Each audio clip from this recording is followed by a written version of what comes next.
Assalamu alaikum wa rahmatullahi wa barakatuh. Hello and welcome. Welcome to episode 1 of our complete Revit course.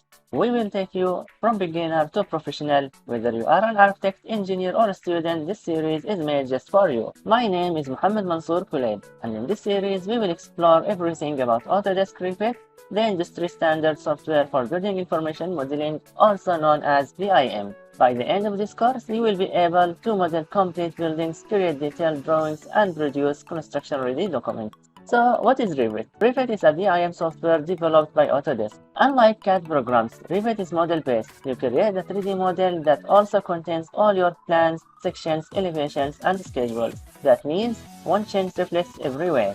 A huge advantage in real projects. What you will learn in this course: project setup and template, modeling, walls, floors, roofs, stairs, etc. Working with families, views, plans, sections, elevations, 3D, annotations and dimensions, sheets and documentation, rendering and visualization, advanced tools, phasing, work sharing, schedules, Dynamo. Real-world workflow tips. So what does it mean by BIM? BIM stands for Building Information Modeling. It's more than just 3D, it's smart data embedded in every element. Revit helps teams collaborate better, avoid mistakes, and build faster and smarter. Without further ado, let's get started. First, let's open Revit.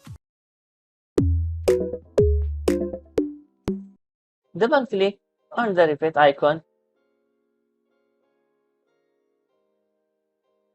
So when you start Revit for the first time, you will be greeted with this screen. Your recent file will be displayed over here. To start a new project, click on New. This will open the new project window. Here you can choose a template file to start with. By default, Revit offers a few templates. You can either click this arrow to select one from the list or click Browse to navigate and choose one manually. In my case, I'm using the default metric template, which is located in English folder, not the Imperial one. This template is perfect for architectural work, and it uses meters as the unit, which we will be using throughout this course. Once you have selected, click OK. After selecting the template, click Open. Now here in Create New, you can see two options, which one to choose, Project or Project Template. Since we want to start working on a real project, we will choose Project. A project template is only used when you want to create your own custom starting setup to reuse in future projects, like custom title blocks, view templates, or company standards. But for now, we are starting fresh, so go ahead and select Project and click OK. So here it is. This is the Revit user interface.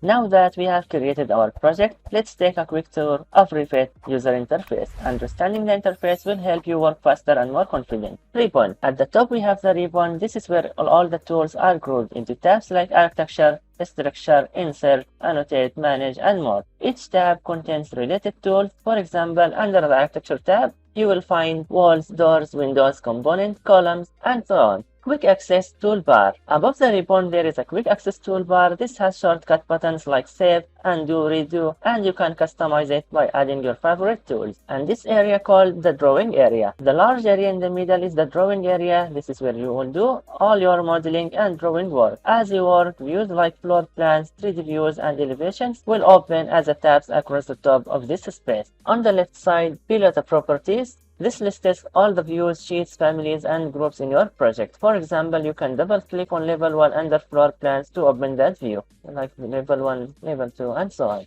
Above the project browser, we have our Properties palette. When you select any element, this panel shows properties like the height, material, level, and more. You can also modify settings from here when placing new element. View control bar and navigation bar. At the bottom of the drawing area, there is the view control bar. This helps you control how your view looks. For example, you can change the detail level, visual style, or hide element. And on the right edge, there is a navigation bar with tools like zoom, pan, orbit, and the view cube to rotate your 3D view. So that was a quick overview of the Revit interface. Don't worry if it feels like a lot. You will get comfortable with it as we work through the course step by step. Before ending this video, let's place a wall so that you have an idea how to draw a wall. From Architecture, select Wall. As you can see here in Properties, we have a basic wall generic 200 mm. So let's draw our first wall. Just left click here in the drawing area and then move the cursor. So let's say tell here left click. Automatically a new line command will start or wall command will start. Then just move the cursor and left click. Similarly, here we have a snapping tool which will help us a lot. Then let's finish it here. So now to end command, press escape. So by this we have drawn our wall. To see it in 3D, just click on this icon. Here it is, this is our wall. Now it's white, it's not shaded. From the visual style, click here and click on shaded. So this is our wall. And just like that, you have placed your first walls in Revit. In the next episode, inshallah, we will start creating our first building step by step, walls, labels and grids, also units. Make sure to subscribe, like and follow along. This course will change the way you work.